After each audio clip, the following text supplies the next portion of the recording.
Mold spores are ubiquitous. Mold is ever present. So how do we really realistically, pragmatically avoid mold? We don't. You can minimize exposure, but the best thing is to be resilient in the presence of it. And that is the ultimate empowerment, is to realize that this is part of nature. We are part of nature. This is all by design. And the key is that when we live in buildings where mold is growing, we get a high concentration of exposure. So we want to minimize this in buildings that we can control. But in buildings we can't Right. control, we have to turn to other tools. Welcome to the Inspired Living with Autoimmunity podcast, the podcast for high achievers who want to stay sharp, focused, and full of energy despite their diagnosis. With your host, National Board Certified Functional Medicine Health Coach, Julie Michelson, where Julie helps you take your power back from autoimmunity. And now here's your host, Julie Michelson.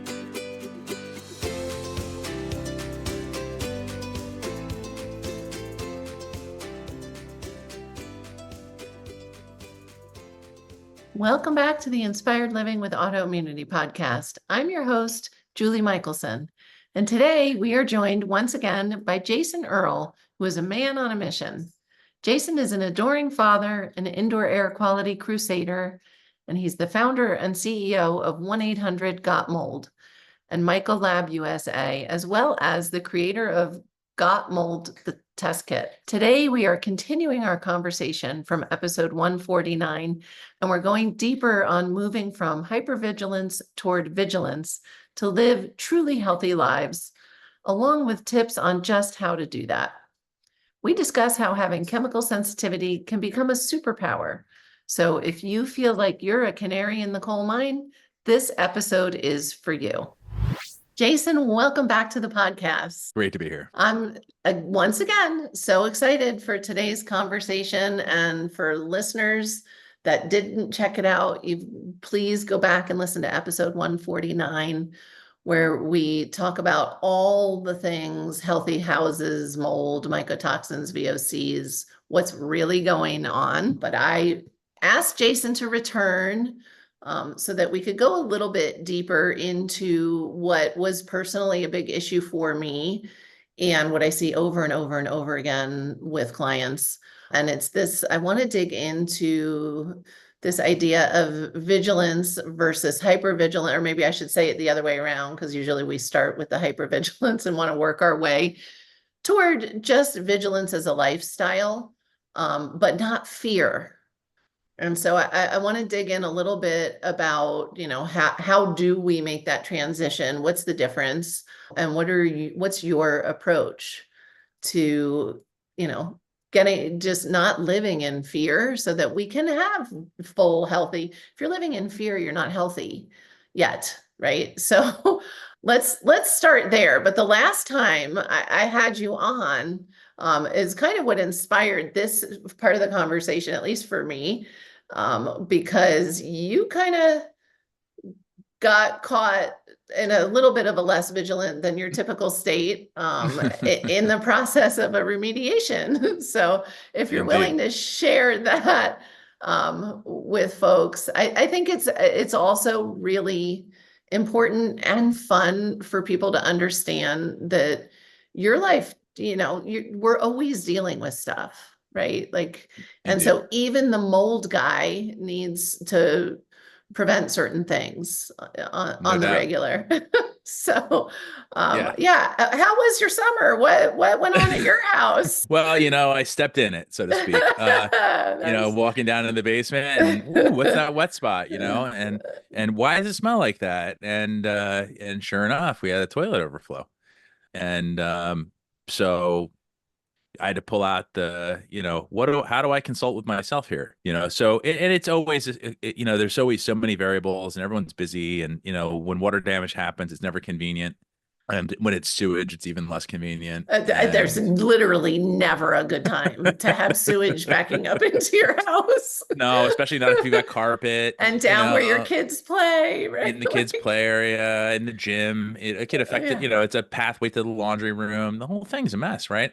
And so the rule of thumb on this, I shouldn't say the rule of thumb, the guidance provided in the industry standard, which is called the IICRC S500. IICRC is the International Institute of Cleaning and Restoration Contractors. And so this is the body that develops and governs these standards of practice or standards of care for the cleaning and restoration industry. And so the S500 covers water damage specifically, and it talks about the types of water you have, the quantity of water that you have, and how long the water has been there. And those three variables are the driving forces behind what actions need to be taken by whom and when.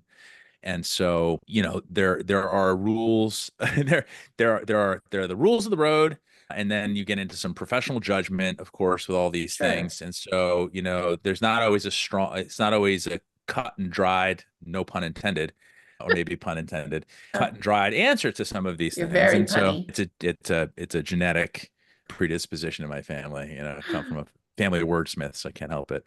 So the first rule is it revolves around clean water, gray water, or black water. So is the water Sure. clear? Did it come from a sink? Was it gray, which means it's got some nutrition? So it might be from like a washing machine or movement of water through the foundation where there's got some dirt in it and stuff, but it's not really clearly feculent, meaning Sure. got a feces in it. And then the third, which is black water, this is sewage, or No it is bueno. also river water or ocean water, where there's a lot of nutrition that can support bacterial growth. Notice I said bacterial, right? Yes. Fungal growth, water. That's all you need. Gray, Right. clear, black, doesn't matter. Water of any sort, you got fungal Right. growth. Give it a couple of Just days. how many other things do you also have to consider? That's right. Yeah. And that's when you get into sanitization, right? Because a lot of people mistakenly think you got to kill all the mold. You don't kill the mold when it's gray, when it's clear water. You don't need to kill anything. The concern is when we have bacteria involved. And of course, with sewage, we've got bacteria involved, and gray water, we've got bacteria involved. So there you need to start thinking about other things. So what I wanted to do when I had this flood came in was I wanted to buy myself some time. This is not recommended. I don't tell people to do this. This is the difference between vigilance and hypervigilance. Okay. Knowing the scope of the issue, I called a water damage guy. Now I'm not from here, right? So I don't have a lot of resources here yet. I haven't had to deal with this. I don't offer my services on the inspection side of things professionally here. And so as a result, So you were kind of in the same, although educated and experienced, in the same boat as anybody else. Most of us don't do prior research to find who are we going to call if we have some kind of a water disaster go on, right? Indeed. So Indeed. Yeah. Level playing field, kind of. Yeah, no, very much so. And also, you come to these things with preconceived notions about how people should do things. So I asked if he was IICRC certified. I asked if he was familiar with working with people with environmental sensitivities. He said yes and yes. I told him I wanted him to extract the moisture from it initially, and to contain the work area, just to buy some time, because I didn't want to tear everything up immediately, which is, by the way, not what the standard calls for. Okay. So this is me taking a known risk. And so I live with a doctor, and the way he treats his patients is not the same stuff he does, right? That's right. I would never tell people to do what I did. Right. Yeah. I would Don't always do this tell at people, home. do not do this at home. If you have sewage, you have to have it removed. The carpet has to be removed. Okay. Because you can't clean poop from fibers. You can't do it. But I knew that I was in the middle of going through, I was going to go through some other changes down there, and I wanted to buy some time. So I wanted him to extract it, not use fans, because you don't want to stir that stuff up. Yeah. We don't want to contaminate those spaces. But I did want to remove all the moisture, and I did want to dehumidify and obviously clean all of the hard surfaces, and sanitize those hard surfaces, and so I charged him with that responsibility. And then I went upstairs, and while I was upstairs, I smelled the smell, and the smell was not the smell that everyone thinks, which is right. The smell was a fragrance. It was a very, very strong, soapy, candle-like fragrance. For everyone here who's listening to this, if you candles are really no bueno in homes, period. Yeah. You shouldn't be burning stuff in your house without a chimney or an exhaust fan. And so candles that have fragrances, boy, the data on this, these are ugly. Hormone modulators, endocrine disruptors, cancer, carcinogens. Don't even worry about what's in the candle. Once you burn it, it's different. Right. So, you don't even, nobody even knows really what's being produced by those. There's just a lot of unknowns, and those unknowns are not good unknowns. So anyway, I smell that candle smell. I agonize, and we don't have any fragrances in our home. Right. Me either. No, no, Can't. not, nope. And don't Not, want to now. yeah, no, there's no appeal to it. In fact, because Right. clean doesn't have a smell. Clean doesn't have a smell. And if you make a list of the variables that make a house healthy or unhealthy, near the top of the list is a healthy home is odorless. Yep. So that means it doesn't smell like a new home. It doesn't smell like a fresh coat of paint. It doesn't smell like a New Glade car. air freshener. It doesn't smell like spring, Irish Spring, Right. or a new Right. car, or any of those things. If you walk into a house and it has an odor of any kind, that is working against you in the overall scheme of things in terms of the health of the home.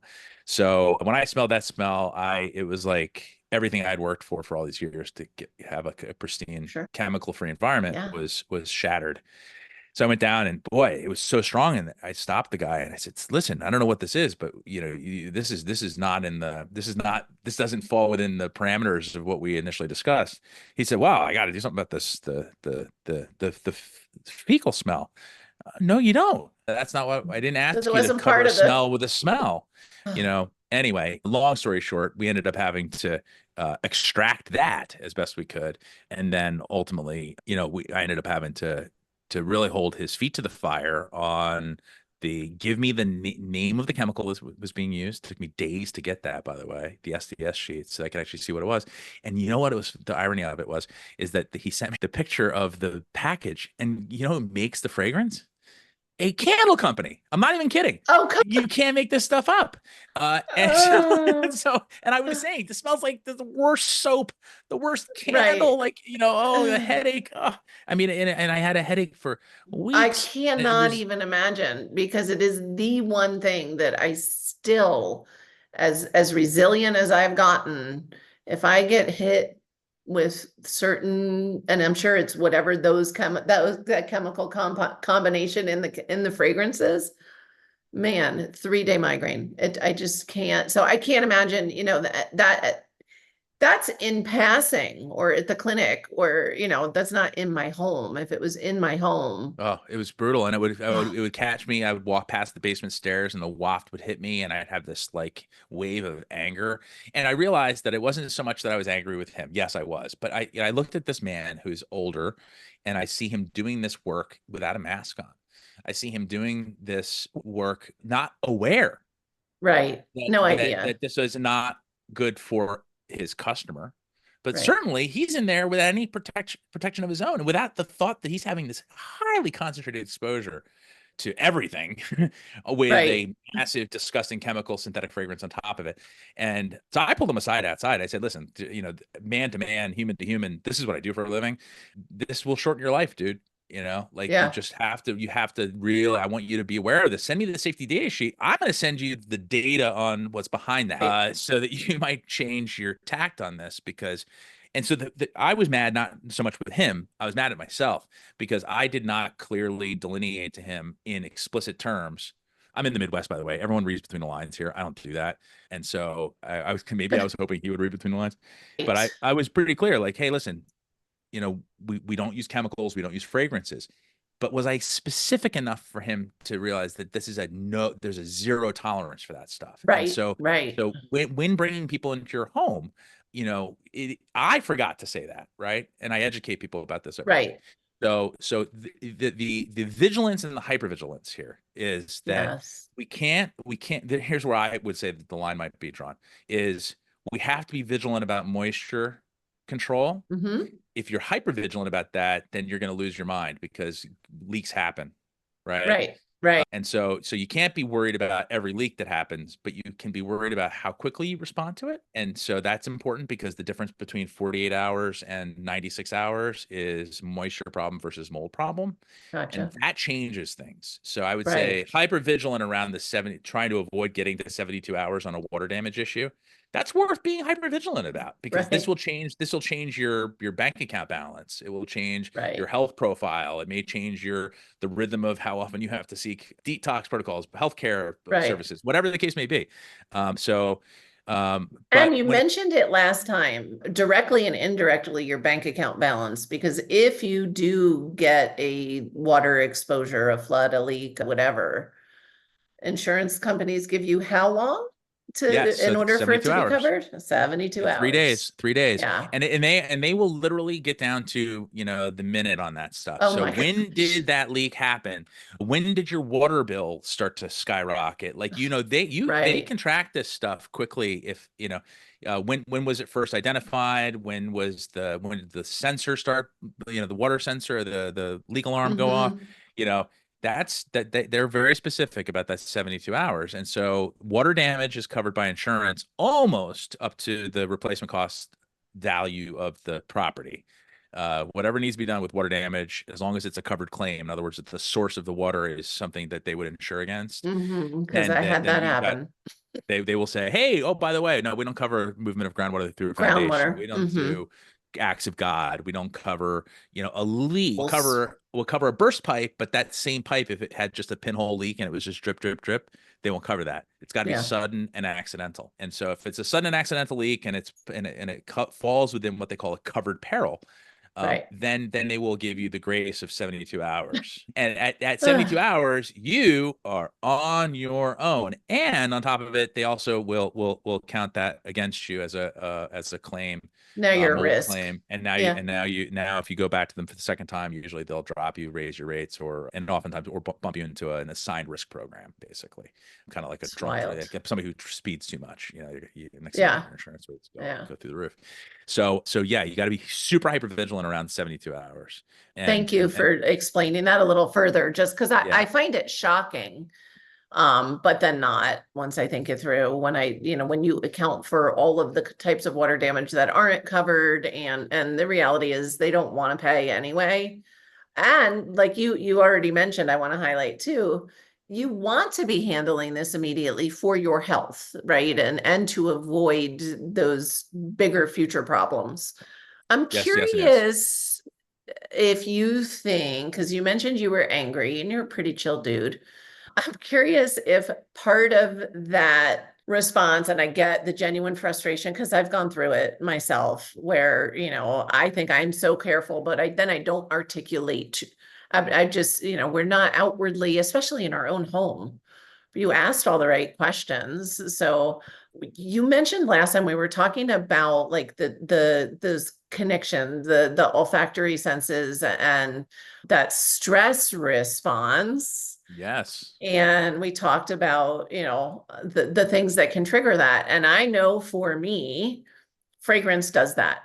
Yes. Right. Yeah. So I mean, I think to me, I can like almost feel that for you I don't have a basement, but if I did, and that, I would be like 0 to like 1,000,000 like that.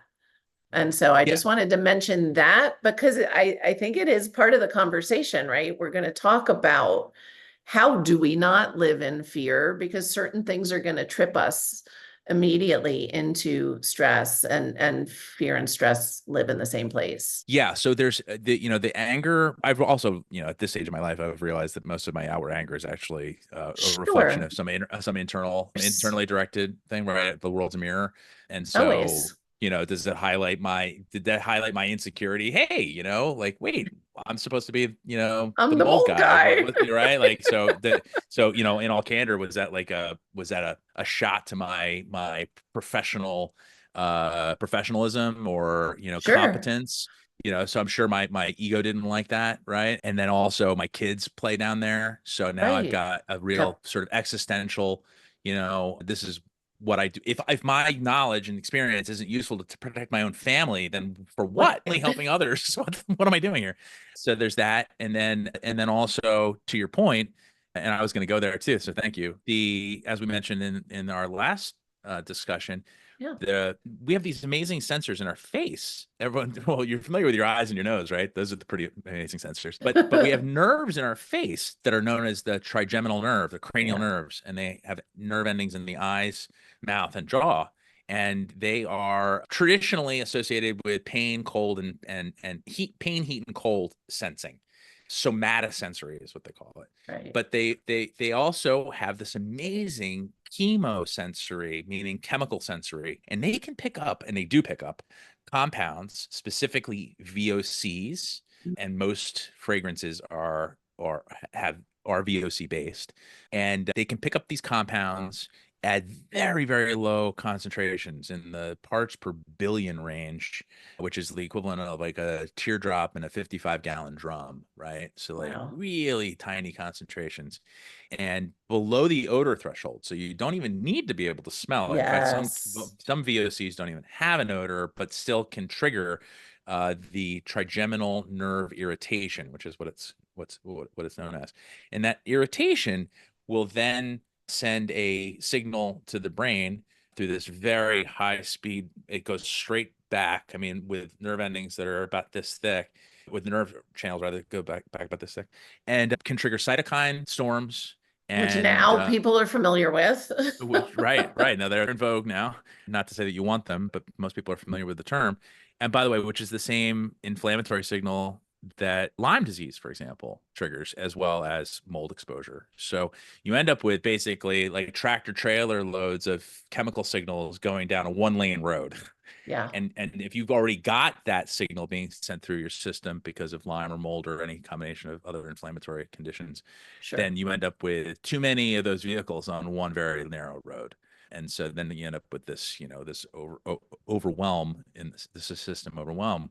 And then all these other things pop up to the surface, right? Autoimmune, et cetera, et cetera. So anyway, the fascinating part about this, and there are many, many pieces that are fascinating about the whole trigeminal nerve piece, because what we're seeing now is that this what we call toxicity is more than likely, in many cases, trigeminal nerve irritation and an inflammatory response, more response to a toxic compound, but not necessarily toxicity, systemic toxicity. Right. The big difference, right?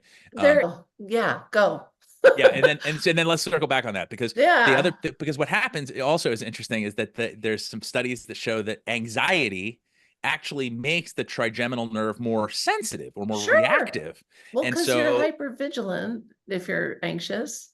Yep. So the nervous system, we talk about, there's a thing about psychosomatic illness, which is it's in your head. This is like a really insulting thing to people that are chemically sensitive, right? But if I say psychophysiological, then we're actually saying the same thing to a large degree. But what we're saying is it's not in your head. It's in your brain, but it's not in your mind. And I think that's the distinction, right? This is your nervous system overreacting or being hyper vigilant, and so you end up with this distinction between it's all in your head. In other words, you're thinking versus it's in your head. In other words, in your brain and your nervous system, and that's I think an important distinction. And so you end up with this negative loop or this vicious cycle of anxiety causing a hypersensitive response, which then of course triggers all these adrenal overflows, and then you end up with more anxiety, and then you end up with this entire incredible loop. And so how do you deal with that? Well, learning how to get your nervous system under control through somatic work and through meditation and breath work, and also certain herbs and minerals and all the things that you can do to just learn how to calm your nervous system down on a proactive basis, so that when these things come up, which they will, your body and your mind are in alignment to say, hey, we got this. And this is the big takeaway for everyone who's listening today, no matter where else this conversation goes, because that is always the point of these conversations, is we can retrain the brain and the nervous system. We can heal. We can become less sensitive. We can break the patterns, create new patterns, which doesn't mean we're then immune to that physiological response, because it's a physiological response. It's a protective mechanism. And it is fascinating as humans that I don't even know how this happened, and maybe you have some theories, that when we think of how intentional we have to be to avoid fragrance and limit our VOC exposure in today's world, right? Like, how come we have lost that connection with clean doesn't have a smell, right? Like, Clean doesn't mean it smells like something for months and months, therefore it must be really clean. Like, we're so far away from life in nature Totally. that of course so many of us have gotten kind of caught in that loop, whatever the initial triggers were. I think, I don't remember if I mentioned when we were recording or not recording. I know when I had a mold inspector come through the house, and actually it was the remediation specialist who came and he asked me, if I had, how did he word it though? But basically we were talking and I was asking questions not related to why other things in the house, right? Like the vigilance. So, I had this guy who knew what he was doing, and he just looked at me and he was like, what's your diagnosis? And I said, oh, I don't have a diagnosis, at this point. I was already healed and I don't care to have a diagnosis. And he was like, but you sound, I was like, I'm very chemically sensitive, right? Doesn't matter how I got there. And, yes, I'm less so, I'm more resilient. I bounce back quicker, but I still want to protect myself from all of these things. Like, you don't have to be bedbound to be wise to protect yourself from these exposures. Yeah. Well, there's a couple of things that brings to mind. First of all, the canaries in the coal mine, which is what we're often referred to as. Yeah. There's well, I was asthmatic as a kid too, right? As most people have heard my story are fully aware of, severely asthmatic. And so I was shy about that because it was perceived back then as a weakness. Yes. You like the runt of the litter, like the last kid that's gonna. So most of my people, I never brought my inhaler out. It was always kind of like that was a secret. Most of my friends don't even know that I was asthmatic, but just kind of they know now. Right. But and I say wow because I know how sick you got. Right. Yeah, no, it so was that not, was it was the not wow. apparent. Yeah. It was not apparent in middle school, which is when things really transitioned for me anyway. Yeah. Because I moved out of that moldy house. Well, and so much of what my experience, your experience, listeners' experience with overcoming illness is not visible to the outside world anyway. Right. Hidden disabilities. They are. Yeah.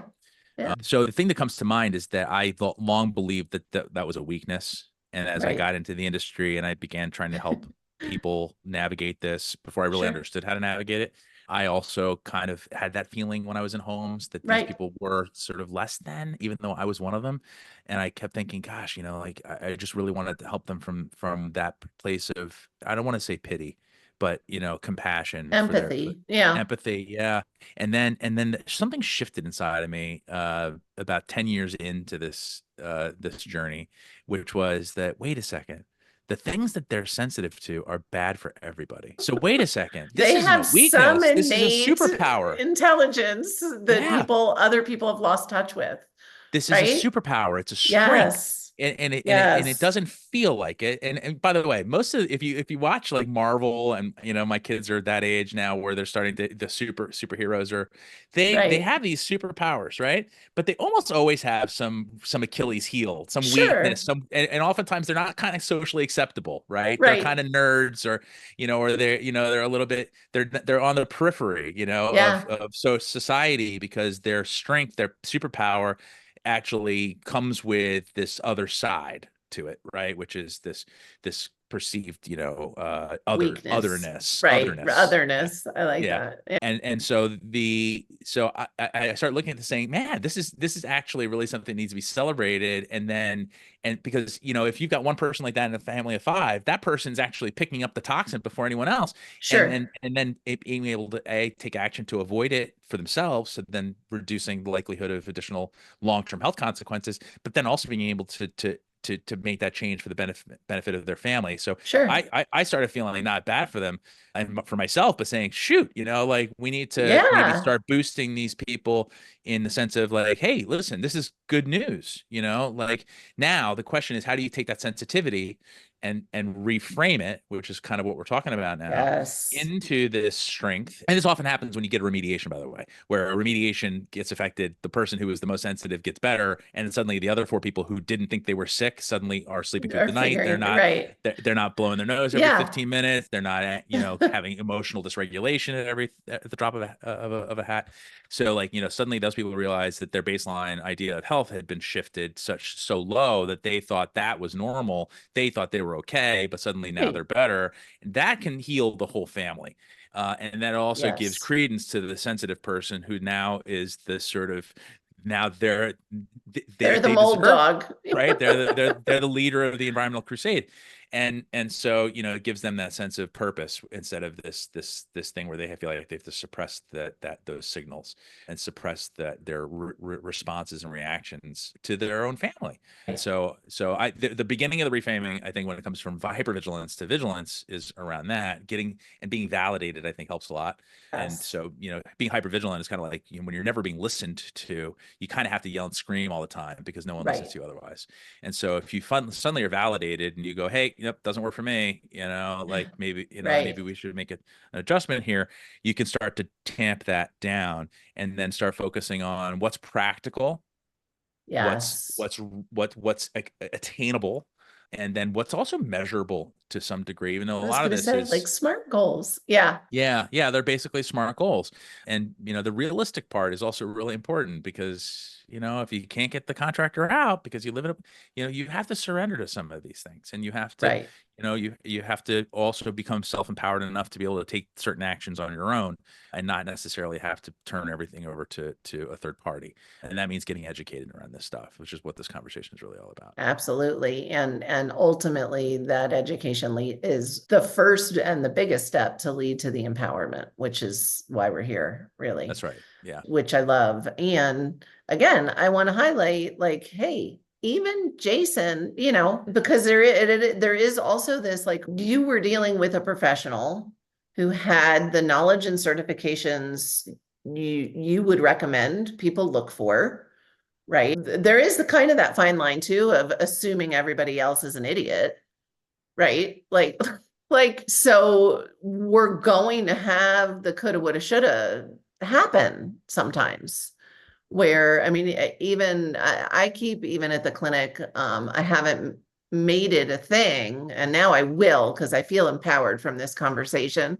I know there are a lot of functional medicine clinics out there that ask you, please do not come to the clinic with any fragrance on whatsoever. And we've never made it a rule. And 2 days ago, I was at the clinic, I was working. I was not working in that moment. I wasn't with a client.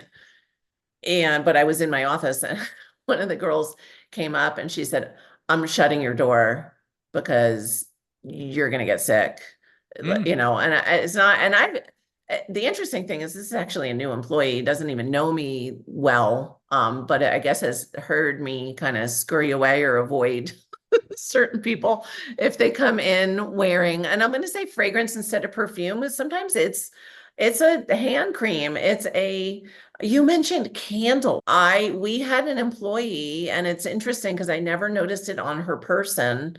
I inherited a computer bag and a bank deposit envelope holder, one of those little like foamy synthetic thingies, from her, that I literally had the deposit book I was able to ozonate to eventually just even be able to, the computer I had to get rid of. So not even just the computer case, the laptop. And and she has a little boy, and I'm thinking, what must her home smell? And it was whatever you want to call, whatever that means to you, that candle fragrance, that plug-in fragrance, I cannot even, I tried to get this laptop to not, it was the innards of the laptop. Wow. That I've never experienced anything like that before. But so thank you. This is, a personal win. You've empowered me to no, I am going to train patients and let them know that they are not welcome in the clinic with fragrance on. And it can start a great conversation to educate them Yes. as to why, right? Why? Not uncommon though, by the way. I know Dr. Ray, who passed away a couple few years ago, had very clear all over the place, on the emails, Yeah, appointment no dryer reminders. sheets. No, you Yes. know what I mean? Like Yeah. literally, like if you're gonna, Yeah. and by the way, if you're coming in here for environmental illness and you're still using that stuff, that might be Most the people first are until they learn, Yeah. right? Which again is why we're talking and encouraging, like, educate yourself. And it's okay if people who don't understand get offended, because I've been through this where I'm not saying you smell bad or I don't like your choice of Yep. scent. That has nothing to do with it. It's that I go into that stress response state and I know where it can lead and I know the impact. Oh, Well, this brings up two different little anecdotes that would be, since we're talking about how Jason moves through the world when it comes to this stuff. Number one is Ubers. Ubers can we start an Uber slash a travel Uber slash Airbnb fragrance free company? I think it would do really well. Yeah, or how about this? Like a petition, like change.org or something like that for Uber and Airbnb, and say, hey guys, listen, like there's a big percentage of the population who, by the way, like to travel and that have to travel for business, that are affluent and that are aware, and you don't want to lose this group. Right. And so, yeah. Or when Uber are they going to make it, you could do share a ride, you could do XL, you could do all the different, make the choices on Uber. Why can't you do fragrance free? I have gotten out of a car, because windows down wasn't enough. One time when I was in California, actually, I think it was the trip where I met you the first time. And we were in Beverly Hills, and I was with a friend of mine who was as equally chemically sensitive and on the good end of her healing journey. And we just both looked at each other and I was like, actually, pull over. I couldn't do it. Yeah. No, it's not uncommon. And I find that it's in 90% of the Ubers that I'm in. It seems to be, this particular one, I think we counted, had 5 air fresheners in it. Oh, like what Why? What are you doing? This smells that bad. Yeah. And like you said, even with the poop, like it's any fragrance on top of another smell, you just smell both.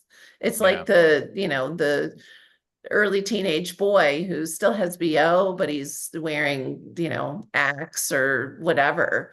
And it's like, oh, two bad smells. Yeah, no, we don't need that. You go and you smell the sweat socks and the so I stopped just short of bringing a carbon mask with me because I mostly just open the windows. Are there times where you wish you did bring the mask? Yeah, and I've been very tempted. I've got I'm just so reluctant because I'm still a little sheepish around. I don't want to offend them, but at the same time, right. You know what I mean? There's a certain point where they're so I've actually shared research with drivers and about fragrances and how they're hormone modulators and they have epigenetic impact, and these are really significant. They have long-term health impacts and short-term health impacts.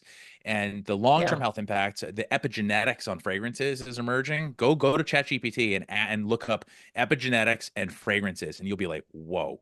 Our sense of smell triggers, or I should say, our response to odors, has massive epigenetic implications that are just now being explored. So I'm not going to roll the dice on that stuff. I want to minimize exposure to unknown compounds that are, by the way, not just triggering on an epigenetic basis, but also there's associative conditioning on that stuff, which is part of the reason why odors and fragrances are so ubiquitous, right? That's the branding thing for companies, and it's also, so they hit you in certain emotional ways, and it anchors certain emotional conditions. I don't want that stuff. That's noise, right? Like that's, you want to be in reality, not being manipulated by. Exactly. And to be fair, to acknowledge, because I had this amazing, and by having a conversation, I'm the same as you. I don't want to offend anybody either, but I do want to help people and I want to educate people. And I was in an Uber in January in the Phoenix area, and the Uber driver had a mask on, and we started a conversation, and I said at some point, I just want to thank you for not having air fresheners in your car, because it was going to be like a half-hour ride. And again, conditioning, I fear around getting in, what am I going to be getting into when I get into an Uber? But certain trips, it doesn't make sense to rent a car. And it created this wonderful, she took her mask off. She was wearing the mask to protect herself from the customers that get in the car doused with fragrance. Wow. Yeah, because she was chemically sensitive and fighting chronic illness. And so it can, like we all can have these conversations and learn to, ultimately it's for our own health. But sometimes we make the changes to support other people first. And then we realize, like you said, oh, wow, and I feel better. So yeah, I'll leave you with this one little anecdote as it relates to pragmatism and vigilance. I recently went down to Austin, Texas for Hack Your Health, former KetoCon.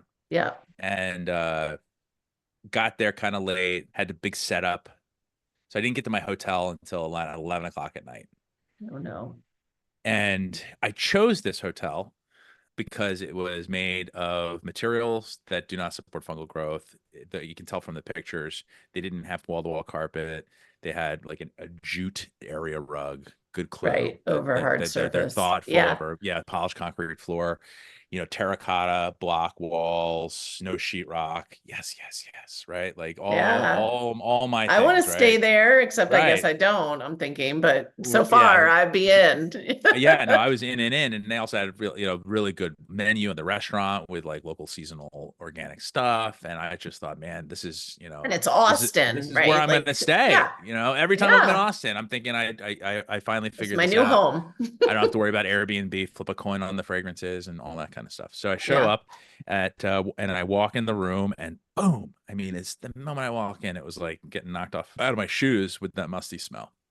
And it was just like so dank and so strong and so overwhelming that my heart sank, because I realized, man, like I don't want to move my room at 11 o'clock at night. So I called down. I said, hey, I think there's a mold problem. And they're like, how do you know? And I said, do you see my email address on my jason@gotmold.com? Yeah. Okay. Well, That's how I okay. know. So, and I found it, it was in the air conditioning unit. And the thing is that they cycle on and off. Air conditioning, word to the wise guys, anyone who's buying an air conditioning system or running an air conditioning, it should not turn off during the humid months. You'd actually run on the lowest possible setting for 24/7. Because the moment it turns off, you get condensation inside there. And if dust is accumulated, because of course this is an air conveyance system, dust does accumulate in those things, mold will grow on that dust.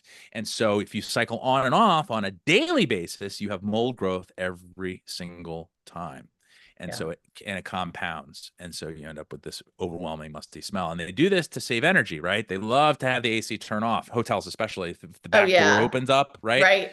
Everything gets wet. Why does everything get wet? Well, because now the air movement has stopped and the dehumidification has stopped. Right. And so that's what an air conditioner really is. Air conditioning is not just air cooling, it's air conditioning. It's conditioning the air for heat, for temperature and humidity. And so anyway, I called down and they said, well, I'm sorry, Mr. Earle, but we're fully booked. And so we cannot move you. And I thought, man, am I going to sleep on the porch outside? Because I had a balcony. I thought all those things. And then I reeled it back in, because every single time I've ever stayed in a musty hotel room, every single time, I mean, every time, I end up with night terrors, flipping and flopping around. I can't sleep for like a minute. I'm just, I'm angry. And, there's just all this sort of, psychophysiological response. Right. And so then I took a page out of the Primal Trust playbook, which is, for anyone who's listening to this is interested in neural retraining. There's DNRS, which is kind of the original method. Then there's Reorigin is a newer one. Gupta method is another one. My favorite is primaltrust.org. Kathleen King does beautiful work, and it's much more affordable, and it's also much more expansive beyond the typical just DNRS stuff. And so I went and started the positive self-talk. Hey, you know what, Jason, you do a great job. you're super vigilant about this stuff. A little exposure is a hormetic stressor. I was just thinking the same I thing. started selling myself on, it's all good, kid. You know, like you're going to be fine. You got this. You're stronger than you think. Resilient. You're resilient. This is a non-event. If anything, you're going to get stronger from this. And so I went outside and I meditated for 10 minutes, and I brought my nervous system down, my heart rate to my resting rate, did some nice breathing, went inside, brushed my teeth, taped my mouth, went to sleep, slept all the way through the night, woke up without a single, I mean, I slept like a baby, strangely. And also didn't have puffy eyes. I didn't have all the stuff that's sort of the hallmark of me sleeping in a moldy room. Didn't have any congestion, and I slept right through my nose the entire night, of course, because my mouth was taped. And I had no congestion. I had no dryness. I had no headaches. I had no sleep dysregulation, emotional dysregulation, and I was fully rested in the morning. They moved me to another room, which was just as bad. I was going to say, stayed for the next 2 nights, and I did the same thing. And I had a great conference, and I had great mental clarity, and I had all the things that are typically where I fail, where my body fails, when I'm exposed to mold in a significant way. And so this is not to say that you shouldn't worry about this stuff. Actually, it is to say you shouldn't worry about it. You shouldn't worry about anything, because worry doesn't change anything. But there are ways to navigate this that are not just about complete avoidance, because the sort of the takeaway here is that we live on planet fungi. Right. You know, mold spores are ubiquitous. I mean, I don't know if I said this last time, but kingdom fungi, mushrooms and mold produce 50 megatons of spores every year. 50 megatons is 20 times as much tea is drank every year by the entire population of the world. And so, you know, mold spores are ubiquitous. Mold is as ever present. So how do we really realistically, pragmatically avoid mold? We don't. You can minimize exposure, but the best thing is to be resilient in the presence of it. And that is the ultimate empowerment, is to realize that this is part of nature. We are part of nature. This is all by design. And the key is that when we live in buildings where mold is growing, we get a high concentration of exposure. So we want to minimize this in buildings that we can control. But in buildings we can't control, we have to turn to other tools. And we have to turn to, you know, how do we get our nervous system and our mindset in such a way that we can be resilient and ultimately, in some cases, unaffected. And that's what's really cool. So this is an opportunity to reframe that process. This is not a dose-response relationship. I guess that's my point, right? This is a much more nuanced relationship we have with these exposures, and it is not nearly as sort of Newtonian that this exposure equals this outcome. It's not like that. A lot of this has to do with the internal environment that you bring to the external environment. I love it. I on a much smaller, I mentioned, you know, the little exposures at the clinic. This is what I do. If I catch myself right away, because history, the old pattern, the recording in my head, you know, when I am aware of an exposure, you know, is the like, oh, you know, I play the old tapes. And so now it's that same, I take that moment, I reset my mindset, I do my self-talk of like, I'm strong and I'm resilient, and I don't need to be affected by this. I will not be affected by this. And I do the same thing. I remove myself, breathe, reset nervous system, and it works. It does. But here's the key is you have to have those tools in your toolbox to be able to pull them out on the spot and use them. So that's right. Yeah. That's right. Yeah, you're not going to want to learn that while you're sitting. You can't. It won't work. You can't learn that while you're sitting in. Yeah. And by the way, I don't really. It doesn't really work for me that well in like a fragrance Uber, because it's so overwhelming, and it literally gives me an instant headache. And I go, you know, how many cars are there in the country? I don't need to be in this one. So. But hotel rooms, I can get out of the car, right? Like this room I'm in, you know, like I'm not gonna, I don't have a tent with me, and I'm not sleeping on the balcony. So, so I have to make the most of this. And so that there's a different degree of, you know, so again, that goes back to like, you know, there's a pragmatism in all of this as well, but you have to Right. have the skills, the tools, the knowledge, you have to practice this stuff. Their And by the way, practices. that's your chance to practice. So Right. you learn it, and then you're in it, and now that's the time to actually pull that tool out and go, okay. And I almost forgot. I almost forgot that I had Sure, those because you tools, were I in was a so stress response. right. I was in that, Yeah. and that trigeminal nerve picks that up. I get It's anxiety, a and next thing you know, physiological response. and it took an extra level level of self-awareness to realize Sure. that I was going to a place that was Don't both want to go. that was not that was not going to be helpful. Yeah. And then after I got that under control and started thinking from a position of love instead of fear, that sounds woo woo, but it's really true. It's saying, and I even said, I love the mold, like Right. look at what I do. Like, this is my opportunity. And I really try to give it kind of a big loving hug and say, okay, this is his situation, And we've coexisted for a really long time, right? So Yeah. you just told us we can't get away from it. I love right. that. This leads us to your opportunity to give listeners, again, a step that they can take, one step that they can take starting today to improve their health. Well, I think the first thing, and I think I mentioned this when we spoke last, which was, what is the number one thing you can do to improve your health is open your windows. Yes. Yay. I think that was my first. The next thing you can do, I think, is this is assuming that people are running air purifiers and keeping things clean and dry, right? So the first thing is keep things clean and dry, and then open the windows. And then the other thing is that, of course, and I'm not really want to pitch my product, but I also since I did a terrible job and we didn't even mention it, and I just assume listeners are going to take my advice and listen to the first episode we did. But so please, the reason the reason I'm in this business is because of my own personal issues with mold and asthma, et cetera, as a child. And then I got into the inspection business 23 years ago, and then realized that this is cost prohibitive for most people. Most people couldn't afford an inspection or testing by a reputable, qualified inspector. And so I decided to put a dream team of scientists and engineers together to create an affordable solution for everybody, which is what keeps me busy these days. And so we launched on gotmold.com about 2 years ago with the highest quality at-home test kit on the market. It uses a device called spore traps, which capture airborne particles, including spores.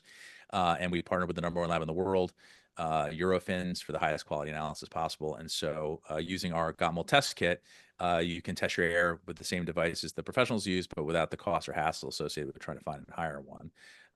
And so you can learn more about that at gotmold.com/inspire, which is a welcome page that we created for all of your listeners here.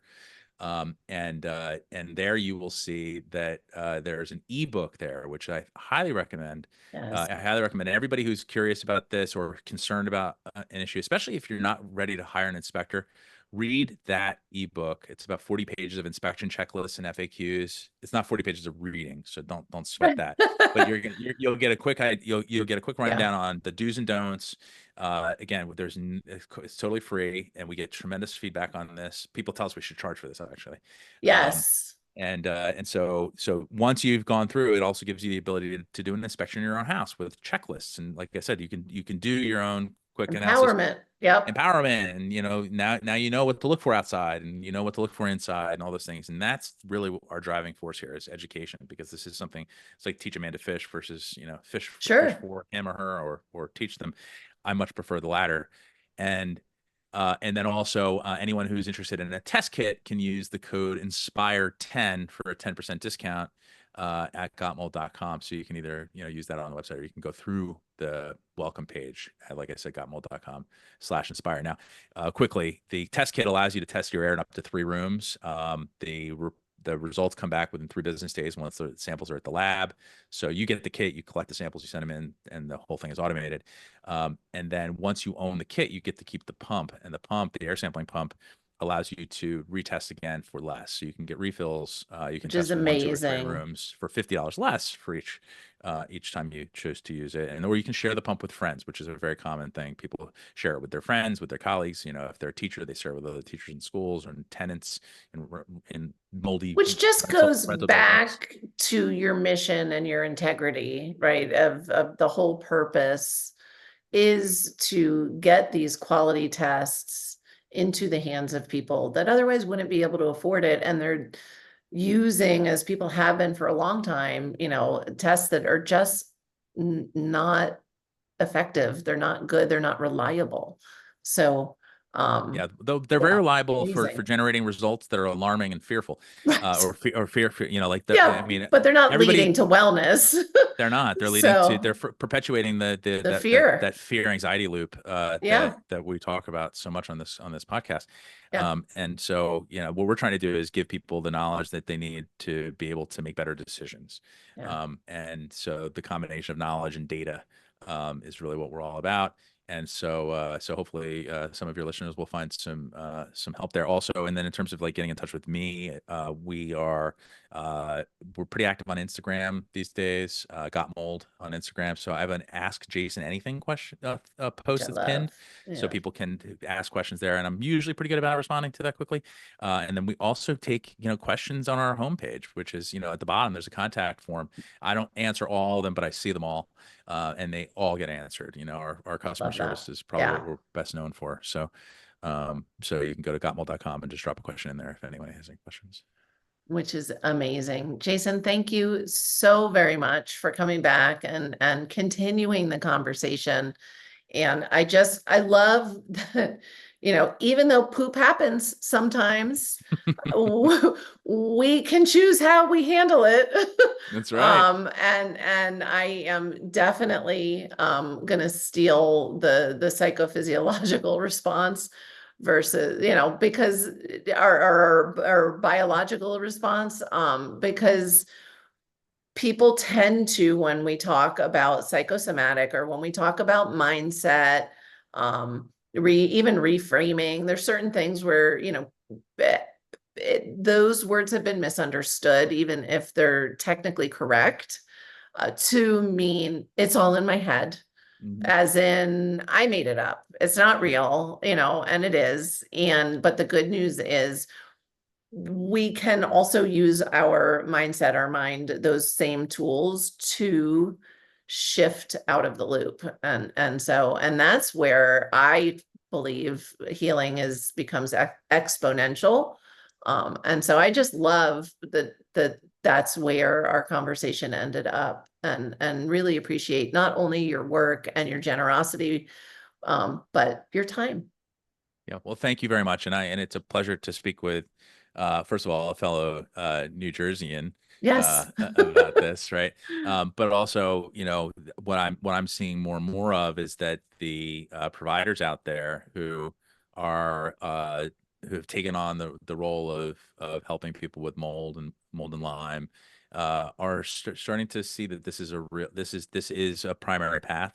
It's not just an add-on sort of methodology to incrementally increase things, but actually really a foundational thing that maybe we shouldn't be waiting until the end of the treatment for that, right? Maybe we should be implementing that early. It's not an afterthought.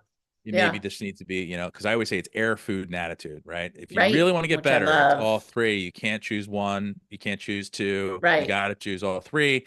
And the order in which you do that used to be it used to be air, food, and attitude. Right. And now I realize it's maybe attitude, air, and food. See, and I used to be food, air, and attitude, and now I'm attitude. Like I actually have said, like, hopefully a much better coach than I used to be. And because I used to, get to attitude and mindset. And now it's like, oh no, wait, we're going to start here. And then it'll all happen much faster. It'll happen faster, and it'll be better for everybody, including the people who are not in your office, right? Like the family will everybody. It's that ripple effect. It's how we change the world. That's right. That's right. Well, you're awesome. So much. Thank you so much. Yeah, my pleasure. Appreciate it. For everyone listening, remember you can get those show notes and transcripts by visiting inspiredliving.show.